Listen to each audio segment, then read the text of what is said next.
Have you ever met someone that had already seen your Instagram or knew your brother or in some way they felt like they already knew you before you met? There's something really wonderful about being known, something unique about being known by a stranger. In Isaiah 43:2, God says, "I've called you by name, you are mine." It's a very personal verse. The word name there in the verse is the same word used by God himself when he changed Abram's name to Abraham.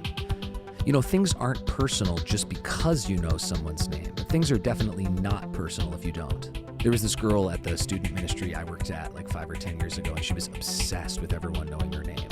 She'd always walk up and say, "What's my name? What's my name? What's my name?" Because someone doesn't know you unless they know your name. And to my shame, as a human being, I could never remember her name. I even saw her a few years later when I was teaching at a college, and she was there, and she walked up and said, "What's my name?" And I still couldn't remember, but now I do. Her name is Destiny. God knows your name, and he doesn't just know it, he calls you by name. And then he one-ups the previous phrase when he says that he doesn't just know you, he doesn't just call you, but he claims you as his own. How amazing would it be to meet a celebrity that you love? I am a big Beatles fan. I would love to meet Paul McCartney. What if you met that celebrity that you're thinking of, but they already knew your name?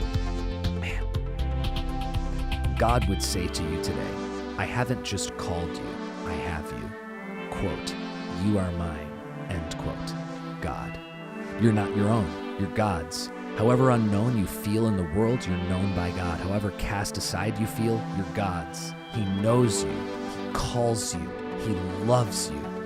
What would your life look like if that was what you thought about yourself when you looked in the mirror? God knows you, and he calls you, and he loves you, and he owns you. And that is an awesome thing about God.